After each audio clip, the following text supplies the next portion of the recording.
केंद्रीय गृह मंत्री अमित शाह और मुख्यमंत्री योगी आदित्यनाथ ने सहारनपुर में आज रखी मां शाकुंभरी विश्वविद्यालय की आधारशिला। इस विश्वविद्यालय के माध्यम से सहारनपुर समेत शामली और मुजफ्फरनगर के युवाओं के लिए खुलेंगे उच्च शिक्षा के द्वार।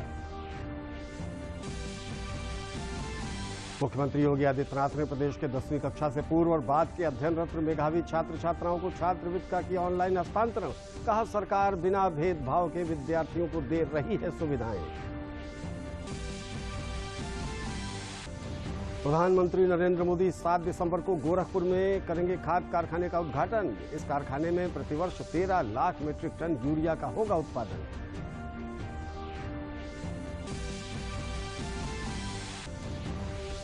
कोविड-19 के खतरनाक वेरिएंट ओमिक्रॉन को ध्यान में रखते हुए हाई रिस्क देशों से आने वाली अंतर्राष्ट्रीय उड़ानों को डाला गया कड़ी निगरानी में। यात्रियों की होगी कड़ी जांच पड़ताल।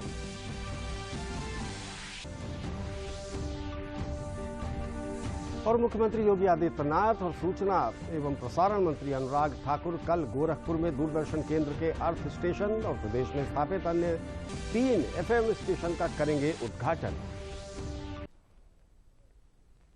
नमस्कार, मैं हूं अनिल और अब इस बुलेटिन के समाचार विस्तार से। सहारनपुर में आज केंद्रीय गृह मंत्री अमित शाह और मुख्यमंत्री योगी आदित्यनाथ ने 50.45 एकड़ भूमि पर बनने जा रही मां शाकुंभरी यूनिवर्सिटी का शिलान्यास किया। इस अवसर पर केंद्रीय गृह मंत्री अमित शाह ने कहा कि ये यूनिवर्सिटी मात्र सहारनपुर के युवाओं की का ही नहीं बल्कि शामली और मुजफ्फरनगर सहित 3 जनपदों के युवाओं के लिए उच्च शिक्षा प्राप्त करने का माध्यम होगी। उन्होंने कहा कि पिछली सरकारों में उत्तर प्रदेश में गन्ना भुगतान को लेकर किसान परेशान थे और सरकार में बैठे लोग गन्ना मिलों को अपने चहेतों को बेचने का काम कर रहे थे, जिसकी जांच की जा रही है।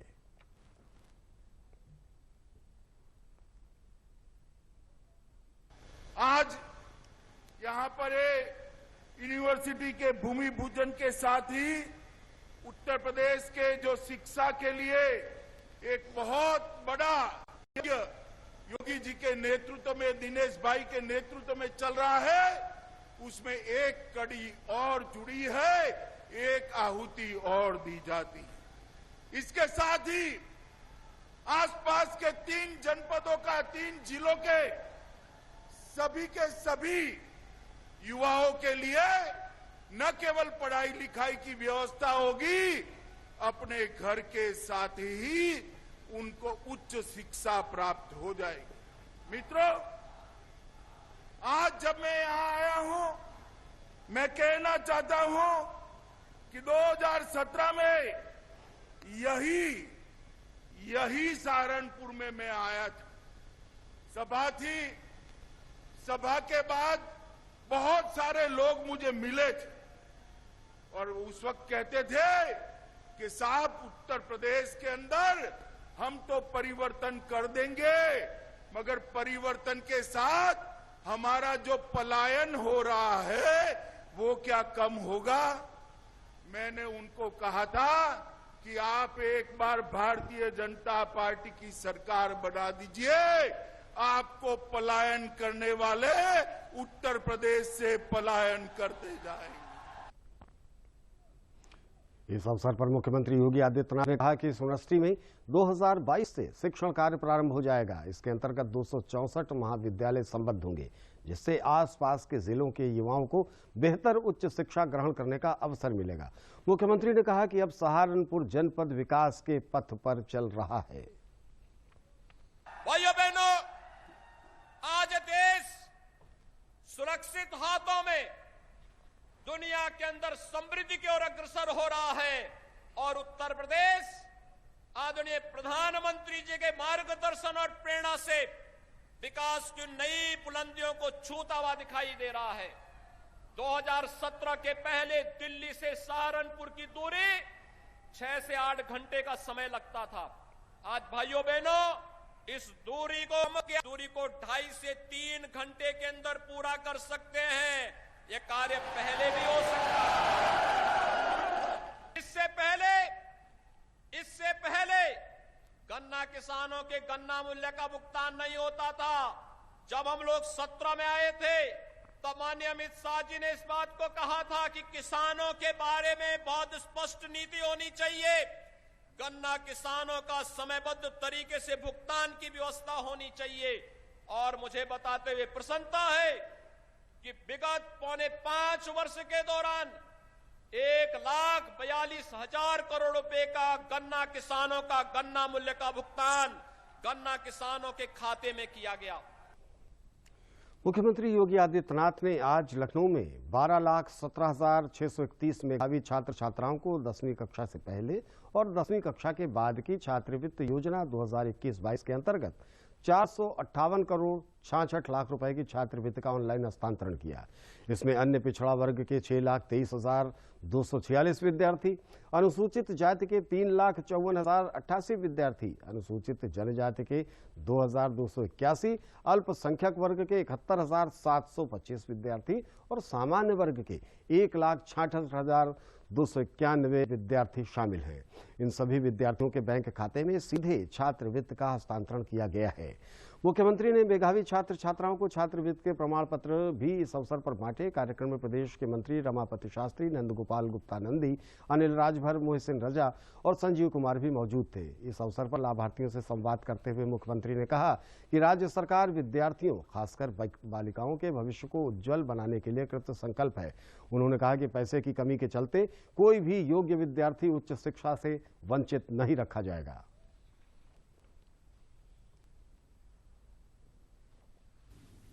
मुझे बताते हुए प्रसन्नता है कि इन सभी योजनाओं को लेकर के सरकार की जो कार्य योजना जो विस्तृत रूप से आगे बढ़ी है, पिछले 4-4.5 वर्ष के अंदर हमारी सरकार ने 40 लाख से अधिक बच्चों को, जो पूर्ववर्ती सरकार में स्कॉलरशिप मिलती थी उससे भी 40 लाख से अधिक बच्चों को इस योजना के साथ जोड़ने का कार्य किया है।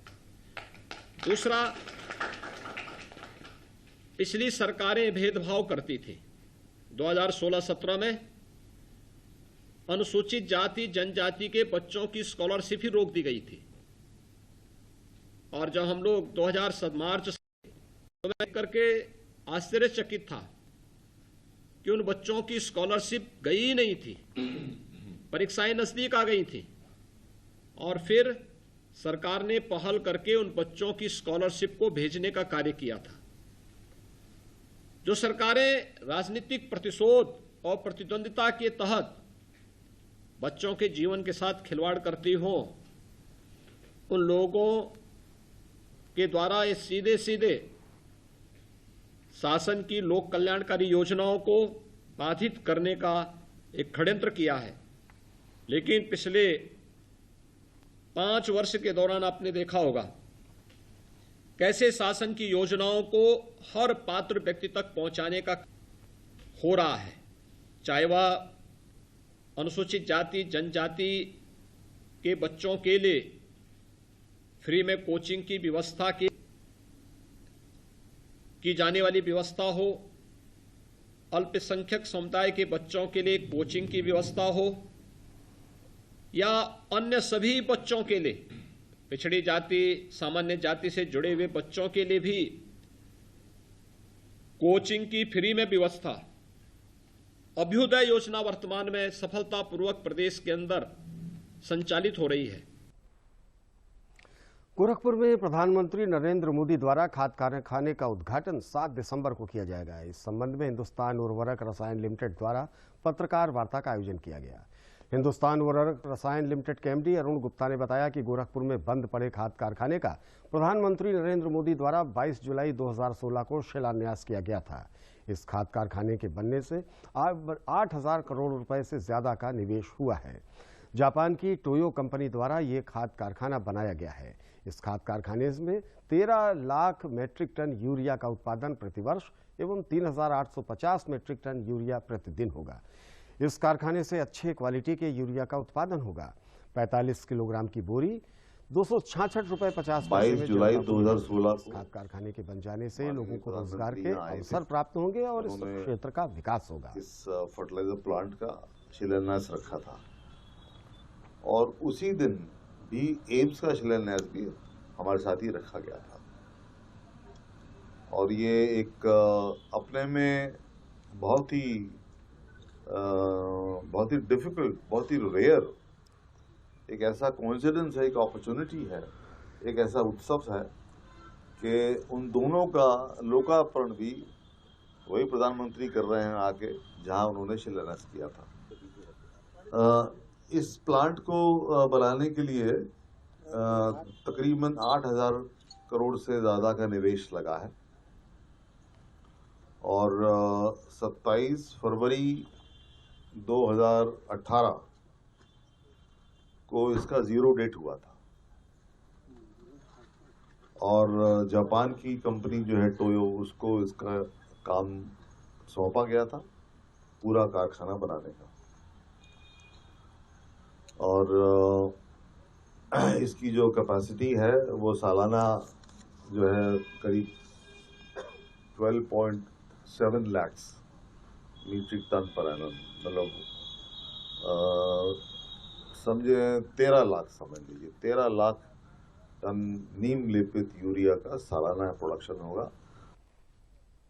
केंद्रीय नागरिक उड्डयन मंत्री ज्योतिरादित्य सिंधिया ने कहा है कि पिछले 6 महीने से अंतर्राष्ट्रीय उड़ान धीरे धीरे शुरू हो रही थी, लेकिन कई देशों में ओमिक्रॉन वेरिएंट के खतरे के बाद इस पर फिर से निगरानी रखी जा रही है। Over the last 6 months or so, to slowly increase our flights internationally as well. But having said that, Omicron is certainly a setback.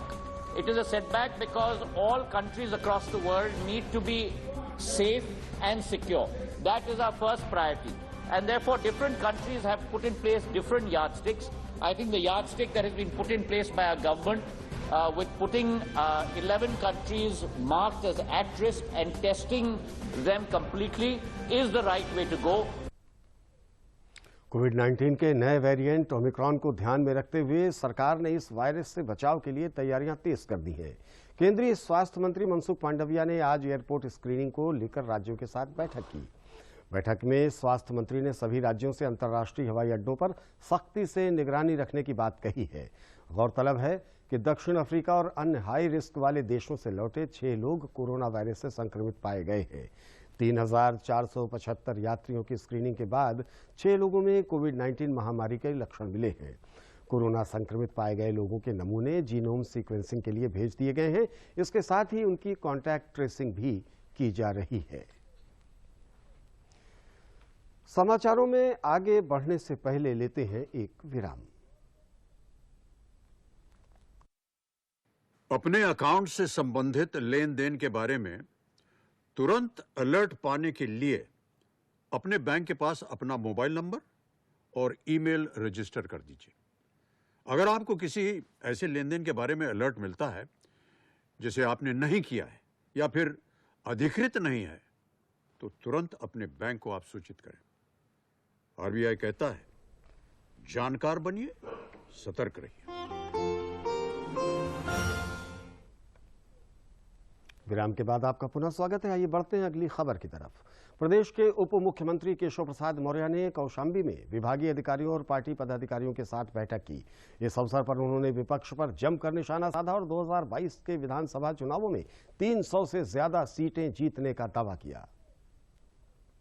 Bharatiya Janata party का संगठन बूथ स्तर तक मजबूती के साथ खड़ा है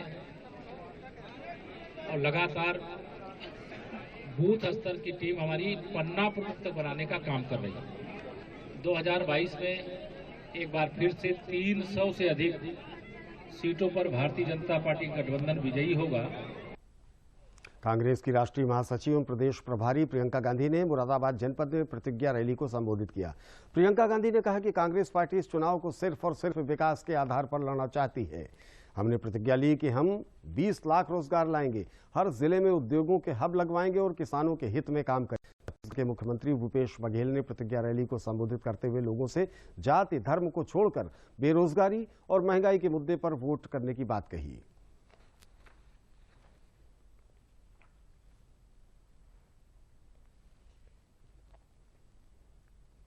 इसलिए कांग्रेस पार्टी इस चुनाव को सिर्फ के आधार पर लड़ना चाहते हैं। हमने प्रतिज्ञाएं ली हैं। क्या प्रतिज्ञा ली है? कि हम 20 लाख रोजगार दिलवाएंगे, हर जिले में हम उद्योगों के हब लगवाएंगे। ये प्रतिज्ञा इसलिए है क्योंकि खोखला वचन नहीं है। आपको मुख्यमंत्री जी ने कहा कि किस तरह से उन्होंने वचन दिया और 2 घंटे के अंदर अंदर कर्ज माफ किए।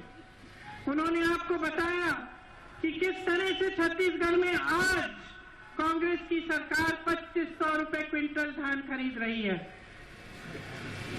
तो ये कोई कल्पना नहीं है, ये सच्चाई है। अगर हम कह रहे हैं, हम करके भी दिखाएंगे। समाजवादी पार्टी के राष्ट्रीय अध्यक्ष अखिलेश यादव अपनी विजय यात्रा लेकर बुंदेलखंड के बांदा से महोबा पहुंचे। उन्होंने अपनी सरकार में चलाई गई एम्बुलेंस सेवा का उल्लेख किया। उन्होंने बुंदेलखंड और महोबा की जनता से वादा करते हुए कहा कि उनकी सरकार आने पर बुंदेलखंड वासियों की प्यास भी बुझाने का काम करेंगे, घर तक पानी पहुंचाएंगे और खेतों में भी पानी पहुंचाने का काम करेंगे ताकि किसान 2 फसल उगा सकें। उन्होंने सपा सरकार आने पर नौकरियां और रोजगार देने का भी वादा किया।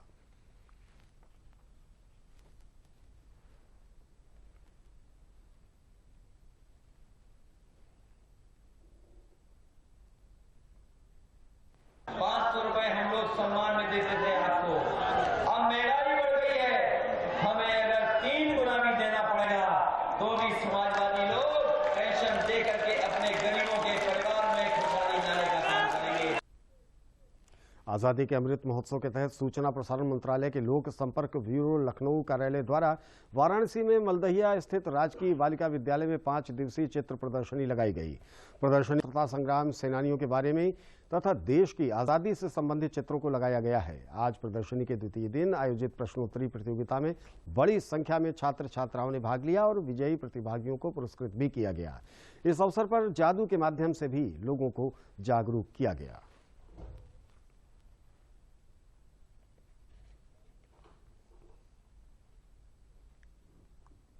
यह कार्यक्रम जिस भावना से भी रखा गया है वह काफ़ी सफल कार्यक्रम है और आज़ादी का अमृत महोत्सव जो वर्ष हम मना रहे हैं उस इस तरह के समय में इस तरह के कार्यक्रम की बहुत ही आवश्यकता है। और आपने जो यहाँ समावेश किया है बच्चों और हर वर्ग के लोगों को बुलाया है, इससे एक मैसेज पूरे समाज को और आने वाले जनरेशन को जा रहा है कि हमारे देश के लिए भी क्या इम्पोर्टेंट है और हमारी सरकार की क्या योजनाएं हैं और अलग अलग संस्था अलग अलग सरकारी विभाग किस तरह से इसमें अपना योगदान दे सकती है। क्षेत्रीय समाचार एकांश आकाशवाणी केंद्र लखनऊ आज से यूपी की बात आकाशवाणी के साथ शीर्षक से कार्यक्रम की एक नई विशेष श्रृंखला का प्रसारण शुरू कर रहा है। इस श्रृंखला में विगत 5 वर्षों के दौरान केंद्र और राज्य सरकार द्वारा प्रदेश में संचालित अनेक कल्याणकारी योजनाओं के माध्यम से प्रदेश के लोगों के स्तर में आय सुधार की जानकारी जन सामान्य तक पहुंचाई जाएगी।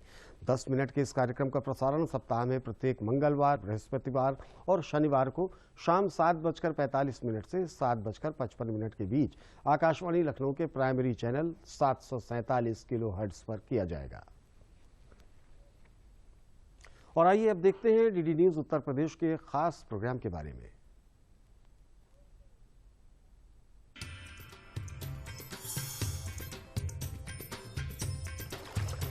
गंगा के किनारे से जमुना के मझधारे तक, बनारस के घाट से मथुरा के पाट तक, जो तय करते हैं सिंहासन उन तक पहुंचेंगे हम। बोलेंगे गलियां, बोलेंगे चौराहे, सबकी जुबानें, हर एक का मन। क्या बोले यूपी, देखिए मेरे साथ सिर्फ डीडी उत्तर प्रदेश पर।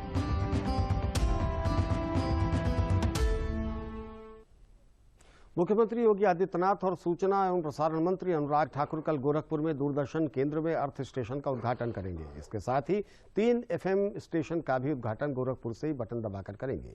इसमें FM रिले केंद्र इटावा, लखीमपुर का गदानिया, बहराइच का नानपारा का FM स्टेशन शामिल है। नानपारा और गदानिया दो ऐसे एफएम स्टेशन हैं जो नेपाल बॉर्डर पर स्थापित हैं और वहां के आदिवासी और जंगली क्षेत्र में रहने वाले लोगों को भारतीय संस्कृति मनोरंजन के साथ समाचारों से जोड़ने में सहायक सिद्ध होंगे।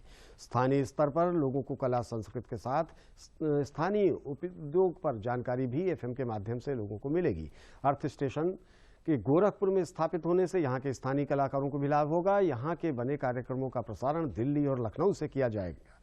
स्थानीय लोगों ने अर्थ स्टेशन और एफएम रिले केंद्र के स्थापित होने का स्वागत किया और कहा कि इससे हमारी कला संस्कृति को देश और दुनिया इसके माध्यम से जान सकेगी।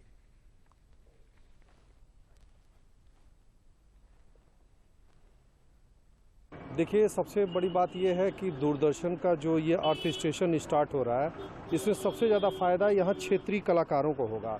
जो इस क्षेत्र के कलाकार हैं काफ़ी समय से उपेक्षित हैं कि उनको कोई ऐसा प्लेटफॉर्म नहीं मिल रहा था जहां पर वो अपनी बातें रख सकें, कह सकें, और अगर करते भी थे तो वो सब मौका नहीं संभव नहीं हो पाता था कि वो कहीं से प्रसारित हो। लेकिन इस चीज़ के हो जाने से इन कलाकारों को सबसे ज़्यादा फायदा मिलेगा। दूरदर्शन अर्थ स्टेशन जो यहाँ की प्रतिभाएं उभर के आएंगी, और सबसे बड़ी बात है जो लोगों को बाहर लखनऊ जाना पड़ता था, दिल्ली जाना पड़ता था, अब गोरखपुर में हो गया, लोगों करीब हो जाएगा, अपनी प्रतिभा दिखाने का लोगों को मौका मिलेगा। स्टेशन से गोरखपुर डायरेक्ट अपना सिग्नल सैटेलाइट को अपलिंक कर सकता है और इसकी वजह से यहाँ गोरखपुर के आसपास की सांस्कृतिक गतिविधियाँ, यहाँ की बौद्धिक गतिविधियाँ, यहाँ की लोक संस्कृति, भोजपुरी भाषा, और यहाँ पे जो जानते हैं कि गोरखपुर बुद्ध, कबीर, महावीर स्वामी, गोरखनाथ, ये सभी महापुरुषों की धरती है। ये सांस्कृतिक रूप से अत्यंत समृद्ध धरती है। इस धरती की संस्कृति पूरे देश में देखी सुनी जाएगी। ये गोरखपुर के लिए बहुत ही बड़ी उपलब्धि होगी। कल 3 दिसंबर को 4 बजे से 5 बजे तक डीडी न्यूज़ पर, डीडी नेशनल पे और डीडी यूपी पे इस कार्यक्रम का सजीव प्रसारण होगा। उसी दौरान नानपारा, गडनिया और इटावा 3 जगह के एफएम स्टेशन का भी रिमोट लोकार्पण होगा और इस अपने हमारे अर्थ स्टेशन का भी लोकार्पण होगा। पूरी तैयारियां हो चुकी हैं और हम लोग पूरी तरह से तैयार हैं। अपने माननीय मंत्री श्री अनुराग ठाकुर जी और माननीय मुख्यमंत्री जी के स्वागत, और यहाँ पर जो भी उद्घाटन समारोह होना है, हमारा अर्थ स्टेशन पूरी तरह से तैयार है और हम लोग कभी भी किसी भी वक्त यहाँ से जैसा हमारे शुक्ला जी ने बताया, सामने बताया, वो सारा कुछ हम लोग कर सकते हैं। लखनऊ स्थित केजीएमयू और नेशनल हेल्थ मिशन एनएचएम द्वारा आज एक राज्य स्तरीय कार्यशाला का आयोजन किया गया। बायोमेडिकल वेस्ट मैनेजमेंट एवं इन्फेक्शन कंट्रोल विषय पर विशेषज्ञों ने अपने विचार रखे। Indian society of hospital waste management के अध्यक्ष अशोक कुमार अग्रवाल ने बताया कि कोविड के बाद बायोमेडिकल वेस्ट मैनेजमेंट बहुत ही गंभीर विषय बन गया है। अगर मेडिकल वेस्ट का निस्तारण ठीक तरह से नहीं हॉस्पिटल द्वारा किया गया तो ये हमारे स्वास्थ्य के लिए हानिकारक है। इसलिए अस्पतालों से निकलने वाले कचरों का निस्तारण सही तरीके से हो, इस पर आज एक प्रशिक्षण कार्यशाला का भी आयोजन किया गया।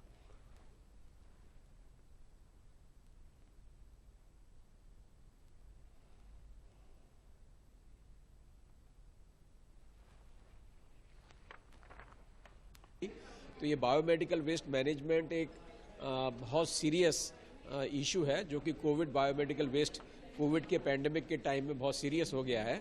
लेकिन ये केजीएमयू के अंदर पिछले करीब 10 साल से बायोमेडिकल वेस्ट का, हेल्थ केयर वेस्ट का जो यहाँ पर काम चल रहा है, बहुत ही अच्छा काम चल रहा है। लेकिन ये काम अगर अच्छा नहीं होगा तो ये ह्यूमन हेल्थ के लिए, जो हमारा स्वास्थ्य है, उसके लिए बहुत हानिकारक हो सकते हैं। हेपेटाइटिस बी, हेपेटाइटिस सी और HIV जैसे इन्फेक्शन है जो जानलेवा होते हैं, वो लोगों को हो जाते हैं।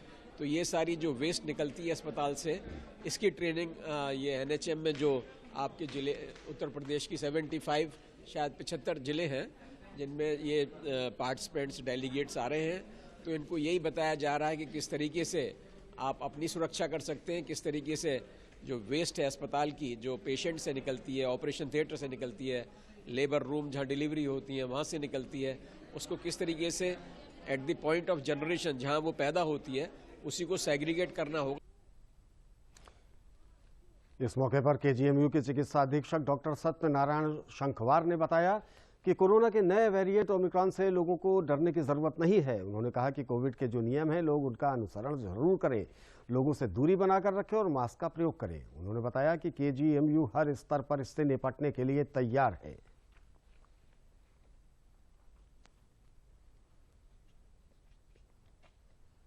नया जो वेरिएंट आया इसे ओमिक्रॉन नाम दिया गया है और ये अफ्रीकन कंट्री से जनरेट हुआ है और हमारे यहाँ तो अभी इसका कोई क्लियर कट नहीं पता चला, लेकिन उसके लिए जितनी व्यवस्थाएं हैं सारी कर ली गई हैं। मरीजों के लिए आइसोलेशन वार्ड वगैरह सारे तैयार हैं। साथ ही साथ हमारे यहाँ पैथोलॉजी लैब टेस्टिंग के लिए जो माइक्रोबायोलॉजी लैब है वहाँ टेस्टिंग की सारी व्यवस्था है। तो यदि कोई केस होता है तो जैसे पहले हम लोगों ने सफलतापूर्वक मैनेज करा था, इस बार भी पूरी तरह से मैनेज करेंगे। सभी तरह की तैयारियाँ हैं, कहीं कोई किसी मैनेजमेंट में दिक्कत नहीं आएगी। चुनाव आयोग ने उत्तर प्रदेश में विधानसभा निर्वाचन क्षेत्र की मतदाता सूची के संक्षिप्त पुनरीक्षण कार्यक्रम को रविवार 5 दिसंबर तक बढ़ा दिया है।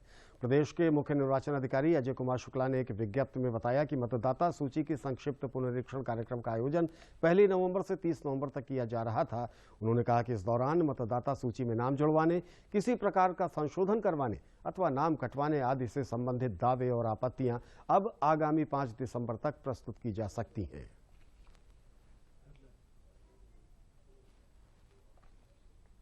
में आज रखी मां शाकुंभरी विश्वविद्यालय की आधारशिला। इस विश्वविद्यालय के माध्यम से सहारनपुर, शामली समेत मुजफ्फरनगर के युवाओं के लिए खुलेंगे उच्च शिक्षा के नए द्वार। मुख्यमंत्री योगी आदित्यनाथ ने प्रदेश के 10वीं कक्षा से पूर्व और बाद के अध्ययनरत मेधावी छात्र छात्राओं को छात्रवृत्ति का किया ऑनलाइन हस्तांतरण। कहा, सरकार बिना भेदभाव के विद्यार्थियों को दे रही है सुविधाएं। प्रधानमंत्री नरेंद्र मोदी 7 दिसंबर को गोरखपुर में करेंगे खाद कारखाने का उद्घाटन। इस कारखाने में प्रतिवर्ष 13 लाख मीट्रिक टन यूरिया का होगा उत्पादन।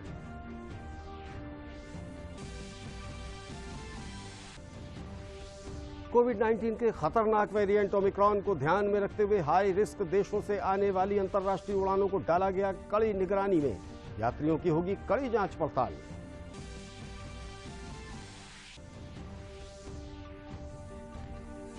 और मुख्यमंत्री योगी आदित्यनाथ और सूचना एवं प्रसारण मंत्री अनुराग ठाकुर कल गोरखपुर में दूरदर्शन केंद्र के अर्थ स्टेशन और प्रदेश में स्थापित अन्य 3 FM स्टेशन का करेंगे उद्घाटन। इसी के साथ हमारा ये समाचार बुलेटिन अब यहीं पर समाप्त हुआ। दूरदर्शन देखने के लिए आप सबका बहुत बहुत आभार। नमस्कार।